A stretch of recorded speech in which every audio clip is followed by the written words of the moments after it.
各位朋友，大家好，欢迎来到紫云健康频道。上一期我们一起了解了中风的问题，后面几期视频我们来聊聊最近比较热门的湿和热的问题。先问大家几个问题，看看有没有中招，有没有过嘴里发苦，像吃了苦瓜一样，刷牙都不能缓解。有的时候感觉自己脾气特别大，一激动就感觉一股火往上冲，头又胀又痛，眼睛也跟着又红又疼，而且还见啥都不顺自己眼。有没有过耳朵里突然嗡嗡响，像开火车一样，声音还特别大，甚至一下子听不清了？或者有没有一些难以启齿的烦恼，比如私密部位总是潮湿瘙痒，甚至长一些反反复复的湿疹？对女性朋友来说，白带颜色发黄，气味还很重。如果有上面这些情况，那很可能不是简单的上火，而是你身体里的肝胆系统有点问题了，就是肝胆系统里的火气和湿气在作祟。今天我就带大家了解一个专门扑灭这两种火的中成药龙胆泻肝丸。在这期视频里，我会用最简单明白的方法带大家拆解龙胆泻肝丸的配方，让大家知道为什么龙胆泻肝丸不是普通的泻火药，什么样的症状才需要用这个方子，怎样正确使用才不会伤胃，用一个真实临床病例告诉大家它有多厉害。我还会给大家一个简单的自我判断方法，让我们在家就能知道自己是否适合用龙胆泻肝丸。好，那我们先来建立一个基础概念。我们在第17期视频说的感冒嗓子疼用的银翘散桑菊饮处理的那个叫表热，是病在身体的肌肤表层，而我们今天要说的龙胆泻肝丸对付的是更深层次的里热，是火已经烧到咱们的肝胆这些内脏里去了。龙胆泻肝丸顾名思义，它要泻掉肝里的东西。泻什么呢？主要就是两样东西，一个是肝火，也叫肝胆实火，另一个是肝胆湿热。你可以把肝火想象成熊熊燃烧的干柴烈火，特点是猛烈向上冲，而肝胆湿热就像一堆湿木头在燃烧，火势不一定很大，但烟雾缭绕，又湿又黏，特别难清理，而且还喜欢往下走。那么龙胆泻肝丸是如何做到既能灭火又能除湿热的呢？这就要看它的配方了。方子里的第一梯队里有3味核心消防猛将，它们的药力跟我们常说的三黄、黄连、黄芩、黄柏是同一个档次的，清热能力非常强。第一位猛将就是方子的龙胆草。龙胆草这味药目标非常明确，就干2件事：清肝胆的火，清肝胆的湿热。它的力量非常足，可以说是直捣黄龙，精准打击肝胆区域的一切热邪和湿邪，所以这个方子才用它的名字来命名。第二位猛将是黄芩。黄芩我们可能听得比较多，它是个清热的多面手，能清肺热、大肠热，但在这里它有一个特殊的身份，清肝火。黄芩如果用猪胆汁特殊炮制过，就能更好的进入肝经，发挥清肝火和肝胆湿热的作用，所以它在这里就是一位被派来支援肝胆战场的得力干将。第3位猛将栀子。栀子这味药它的管辖范围更广，中医里有个概念叫三焦，你可以简单理解为贯穿我们身体上中下所有区域的一个大通道。栀子最擅长的就是清理整个三焦的实热和湿热，有了它，就相当于不仅在肝胆这个着火点灭火，还把周围可能蔓延的通道都给清理干净了，防止火势继续扩散蔓延。大家看，光是这3位猛将凑在一起，这个方子的清热力度有多强，就可想而知了。但也正因为它太猛了，对我们现代人的体质来说，可能会有些过强，这个我们后面会详细说，是个非常重要的知识点。第2梯队是专业的排湿清淤小组。如果只是灭火，那上面的3猛将就够了，但我们前面说了，它还要对付又湿又黏的湿热问题。湿热这东西光靠清是不够的，还得把它排出去。于是方子里就请来了3位利水排湿的专家，他们就是泽泻、木通、车前子。这3味药大家在我们前面说的方子里也见过，比如6味地黄丸里就有泽泻。它们共同的特点就是能通利水道，让我们通过小便把身体里多余的湿和热给排出去。这就好比消防队灭完火之后，还要用大量的水冲洗地面，把那些脏的黑灰水，也就是湿热彻底清扫干净。所以当大家发现一个方子里有这类利水的药，就要想到它很可能是在处理湿热的问题。第3梯队是后勤保障大师。一个好的军队，光有猛将和强兵还不行，必须有强大的后勤支撑。龙胆泻肝丸的配方里也有这么几位重要的后勤官。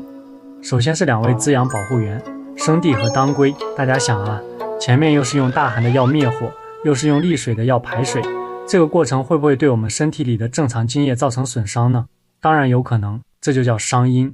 所以方子里配了生地，它的作用是凉血养阴，一边帮忙清热，一边像洒水车一样给我们干燥的身体补充水分，防止清热过度导致我们身体津液干涸。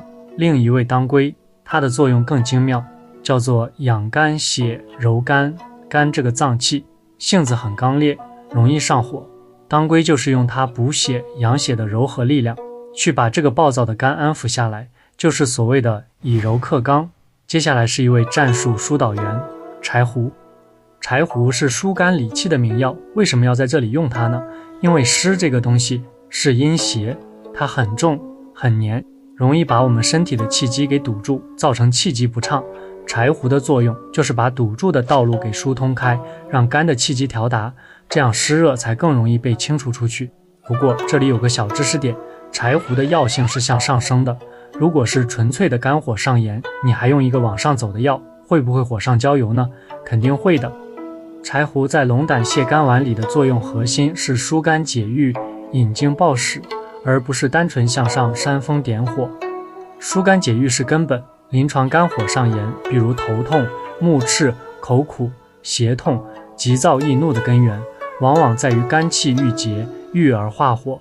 气质是火生的基础，柴胡最擅长的就是疏达郁结的肝气，如同打开门窗通风散热，气机通畅了，郁结的火热才有疏泄的出路。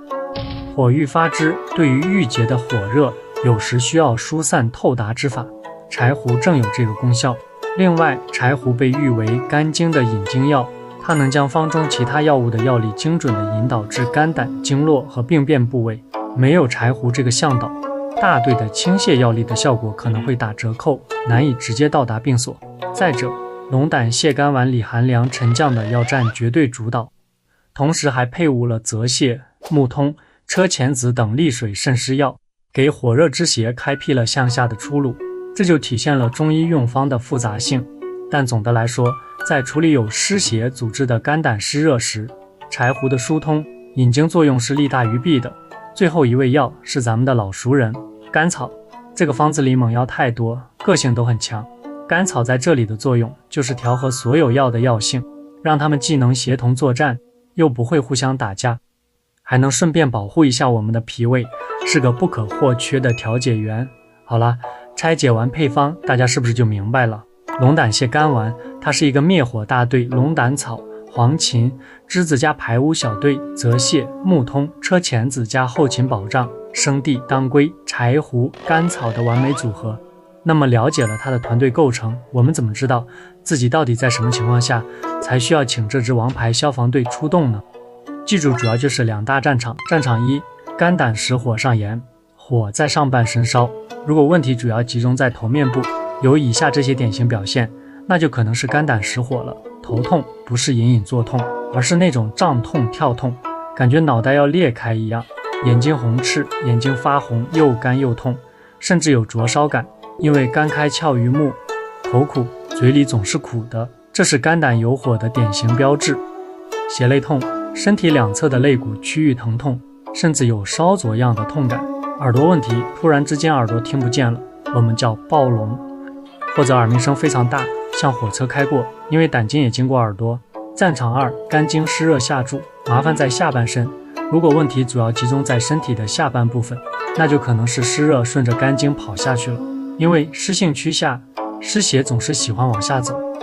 比如私处问题，不分男女，在阴部出现潮湿多汗、有异味，甚至红肿、瘙痒、长湿疹、癣、流水，很难受。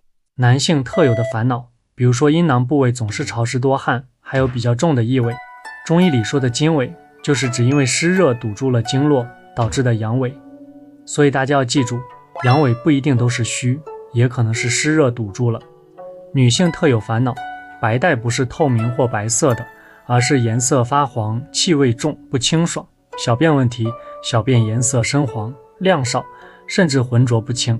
如果大家对照下来，发现自己的情况和上面这两种高度吻合，舌头伸出来也是红红的，舌苔是黄色的，甚至是又黄又腻的，那龙胆泻肝丸可能就对你的症了。好，重点来了，我知道很多人听完已经对号入座，准备去药店了，请一定刹住车，因为龙胆泻肝丸是一把双刃剑，用对了是神药，用错了对身体的伤害也很大。这个最大的坑就是它的寒性太强，非常容易伤到我们的脾胃。我身边有一位患者，今年孩子高考，他身前身后忙着跑东跑西，弄得自己眼睛通红、口苦、小便灼热，脾气也越来越大，是典型的肝火。他自己吃了1周龙胆泻肝丸，效果特别好，2、3天眼睛就不痛了，热也从小便排出去了。但是1周之后，他的胃开始变得非常不舒服，就来我这里看诊。这就是典型的清了肝火，伤了脾胃。我们现代人生活习惯复杂，很多人体质都是上热下寒，就是上面一脸痘、口舌生疮，但肚子和腿脚却是怕冷的，尤其是脾胃本身就是虚寒的底子。这种体质再去吃龙胆泻肝丸这种极寒的药，就如同雪上加霜，胃肯定受不了。那怎么办呢？难道就不能用了吗？当然不是，这里有几个非常实用、安全的避坑方法。在吃药之前，先喝1碗热乎乎的粥来垫底，或者选择在饭后服用，避免药物直接刺激胃黏膜。如果你觉得自己胃寒，可以在吃药的同时，用一个热水袋或者暖宝宝，在你的胃部，也就是中脘穴的位置进行热敷。这种温和的物理加热可以抵消一部分药的寒性，但又不像艾灸那么猛，怕补得太过火。对于这种猛药，我们不要一上来就按说明书的最大剂量吃，你可以先从1半的量开始，甚至1/3的量，感受一下身体的反应。如果没问题，症状又需要，再慢慢加量，安全永远是第一位的。当然，如果大家觉得龙胆泻肝丸太猛，可以先试试我们17期说的夏桑菊颗粒。夏桑菊可以说是龙胆泻肝丸的低配版，比较温和。如果夏桑菊解决不了问题，再考虑龙胆泻肝丸。好了，我们来总结一下今天的内容。龙胆泻肝丸是专门清泻肝胆实火和肝胆湿热的强力中成药，它通过一个猛将配强兵和后勤的完美团队，来解决我们头面部的火和下半身的湿热问题。但正因为它药性峻猛、大寒，所以脾胃虚寒的人一定要慎用，并且要牢记我们刚才说的3个避坑小技巧。希望今天的内容能帮助大家。如果大家还想了解其他中成药的知识，可以持续关注我们的紫云健康频道，后面还有更多实用的内容等着大家。感谢大家的收看，我们下期视频再见。